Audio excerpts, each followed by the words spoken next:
Hey, whoa, this is Cameron, and welcome to the practice log. Whoa, whoa, whoa. That was a long freaking competition log that you just saw. Long with no payoff, because man, did I blow it. I just want to talk a little bit more about that experience, and then I promise you, I have some videos lined up that are going to knock your socks off. Some reaction videos that are going to be so, they're so good. You'll see, just wait, just give me a few days on that. But for now, I want to talk to you about Columbus, Georgia. I have been through a lot over the last 2 weeks. I did my first guitar competition in Troy. I was unprepared. My priorities have been in other places. Over the winter break, I was walking like a madman, working out. I lost like 20 pounds or something. And yeah, that takes like hours a day. That's like, I should have been practicing with that time. My coursework right now in school is ridiculous. I have one class where I have to read like 50 pages per class, like twice a week. And these aren't like children's book pages. These are like real, just academic paper pages that suck to read. And I've been taking that seriously, and I don't know, I've been practicing like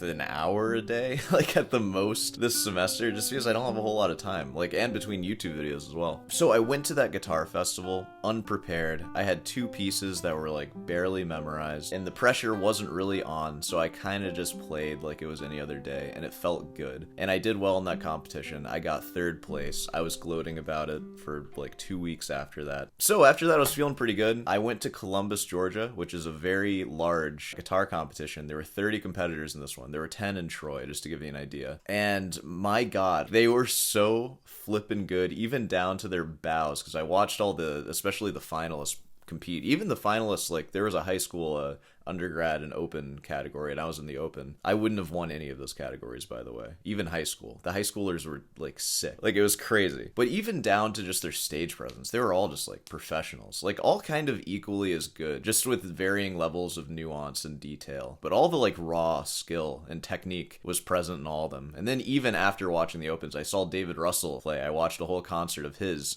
So that day I saw like a very wide scope of professional level playing, and it made me realize just how poorly memorized and how neglected my guitar has been recently. Like, I'm still practicing, like, I'm still decent, you know, for a college student, or like maybe even a master's student. I don't want to be just that good, you know. I want to be something more than that, and I think you probably want that too, because that's going to be the most interesting thing to watch. And I just want that because I want to be good at guitar. That's like what I've been doing my whole life. After Columbus, I now understand I am not ready, and I am crap.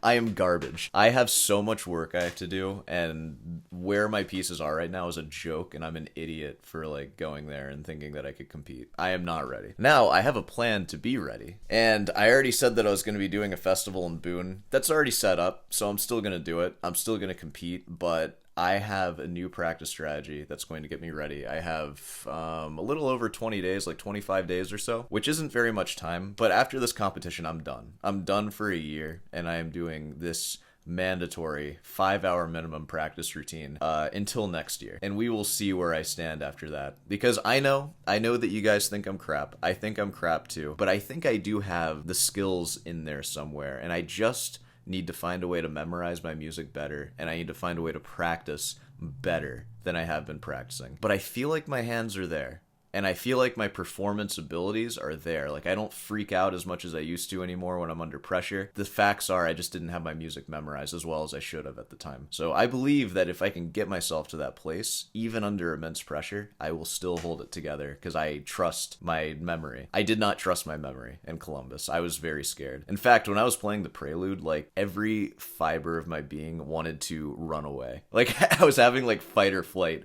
when I was halfway through the Prelude, which I still got through it with like a couple memory slips at the end. But that was hard. That was like a really hard thing for me to do. So let me go ahead and explain to you this 5-hour practice routine that I'm going to be doing every day until the App State Guitar Fest, and I'm going to be doing every day for the next like year or so until I'm at this level that I've seen. And this is also going to help me prepare for my recital too. And I hope that you can maybe take some things away from this, because let's be honest, your practice probably kind of sucks too. Maybe we should talk about how I used to practice. I have like 2 or 3 pieces that I play right now because I only practice like 30 minutes to an hour a day, if I'm being honest. Just this semester, just because it's been so busy, it's so hard. And I would just kind of play my music I'd play it slow, I'd play it fast, I'd perform it, and that was kind of it. And that kind of practice for the level that I'm at, like, it's honestly probably worse than just not practicing. Because I feel like every time you run pieces like that and spend time with them in a way that isn't, like, intimately dissecting them,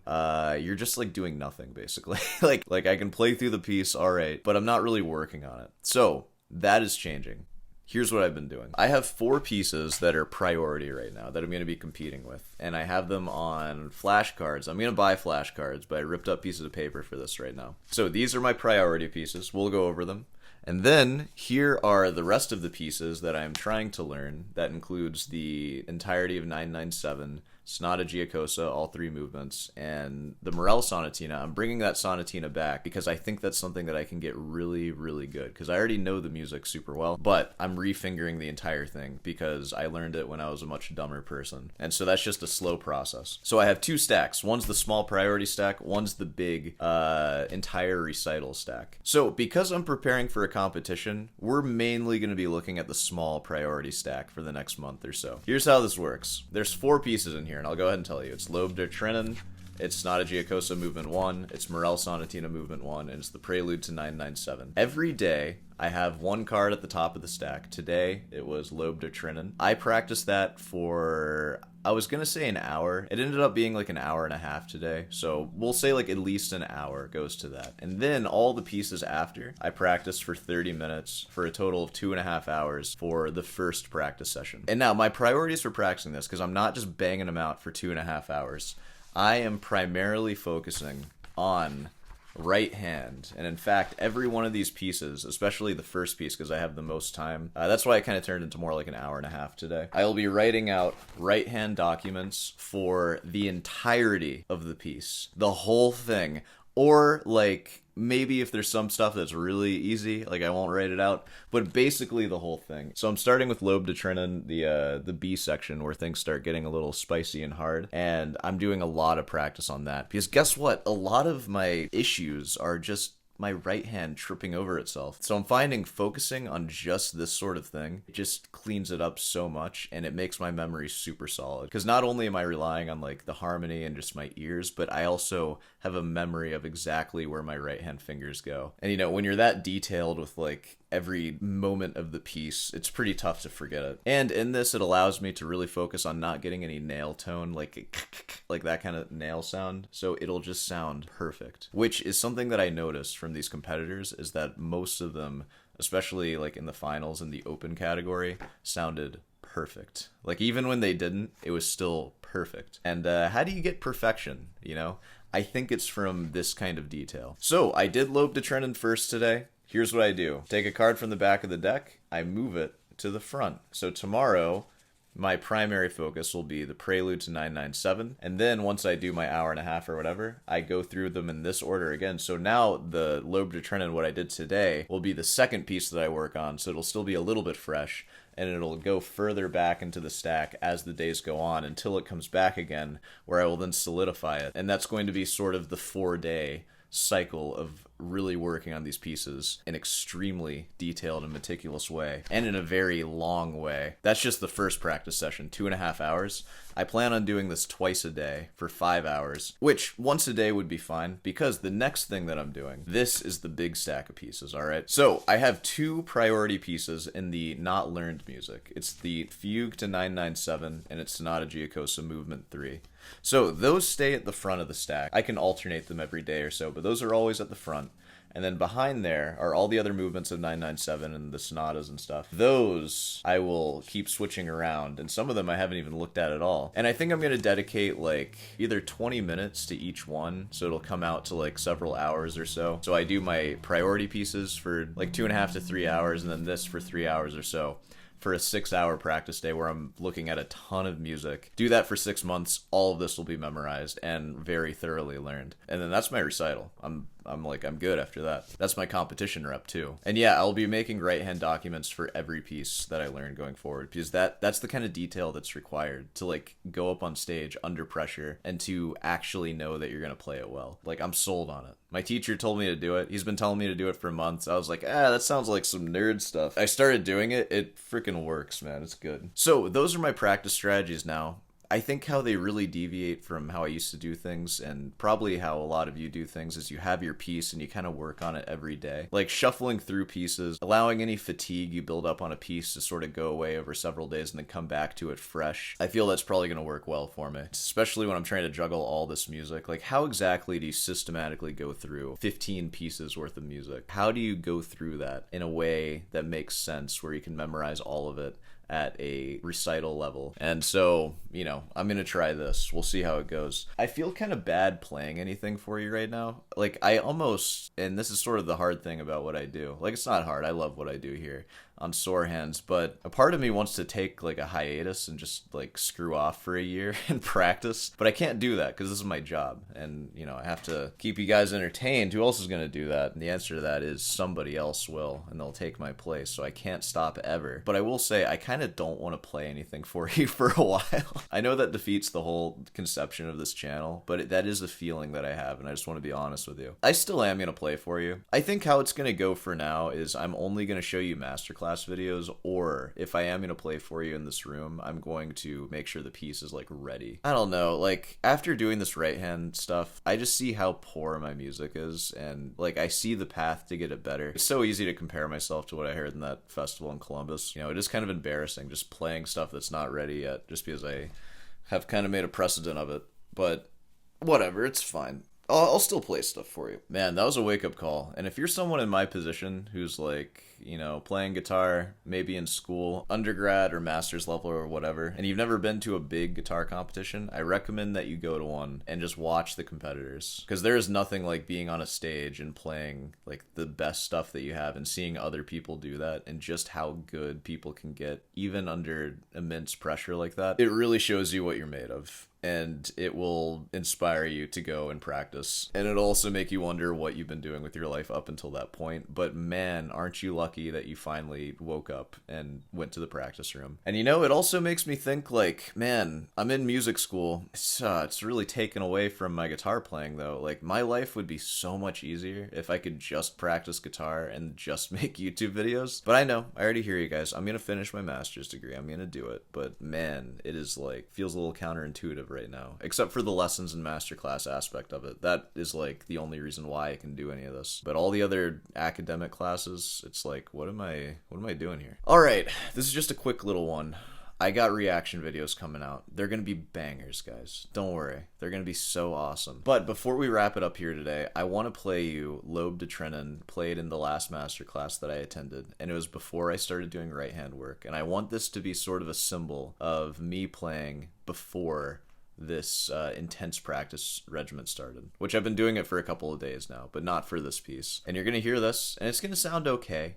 It's gonna sound okay, but it's not gonna sound like anything like what I heard at that competition. It sounds like a middle schooler playing it, which maybe I shouldn't even be saying that. You might like it, I don't know. Listen, but I'm making a promise to you, the next time you hear that, it's going to be a whole lot different. And the next practice log is going to be a little different too, because I'm going to actually have stuff to talk about, because I will be practicing my face off, and I hope you're doing that too. All right, let's roll Lobe de Trennen, and then we're going to go home after that.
good, right? Nah, it wasn't. It was pretty shaky and bad. Give me a couple weeks with that. I'm gonna write out that document and I'm going to practice it, and it's gonna be really good. Oh, a cool thing to note too, that was a masterclass setting, which when I first started going to school, that would have freaked me out, being on stage in a masterclass, everybody's watching me. I felt zero nervousness up on that stage.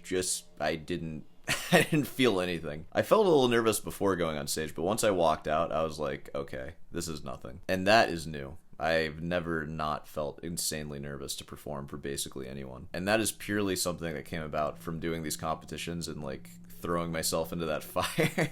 Because I have never been more nervous than in that Columbus competition when I was playing. In that video, you can't tell, but I am freaking out through, like, especially through the prelude. I mellow out through Sonata Giacosa. It still sounds terrible, but for the prelude, I am not happy. It is straight up fight or flight. Like, I was so close to just like stopping and leaving. It's like, I don't like this. I don't want to do this. So that's new. That's really cool. And that's worth the master's degree right there, just having that experience now. Now all I have to do is just keep that level head and get better at guitar and, you know, do higher stakes performance than a masterclass. So like I said, the next one's in Boone, North Carolina at App State. It's the end of March. Be there. Say hi to me. You know, what's up? I'll be competing. If there's any competitors watching who are going to go there, feel free to bomb so I can look better. I always appreciate that. Thank you. Hey, let's go ahead and wrap this up here because we're on a time crunch because, you know, I've only practiced my 3 hours today. We're doing 6 today. It's a Saturday. 6 minimum. Let's wrap it up. Hey, of course, if you made it this far, be sure to subscribe and leave a like. Be sure to practice. Don't be an idiot like me and not practice for a while. Just like, it's time. It's time. What are you doing? You know, just sitting there not playing guitar. What is this? Think you're gonna live your life and be happy with what you've done? No, I don't think so. Of course, Rutin's Delight. I have some new things coming on Rutin's Delight, so be on the lookout for that. I'm not gonna announce it yet. Maybe in the next video. I'm not taking students right now. I just can't, like, between school and all that. But, you know, maybe look out for once the master's degree ends. I think maybe I'll start teaching again after that. But right now, no, I can't. Do send me an email, though, if you want to just introduce yourself. That's open to anyone. And, yeah. Alright, well, thanks for watching. I'll see you in the next one.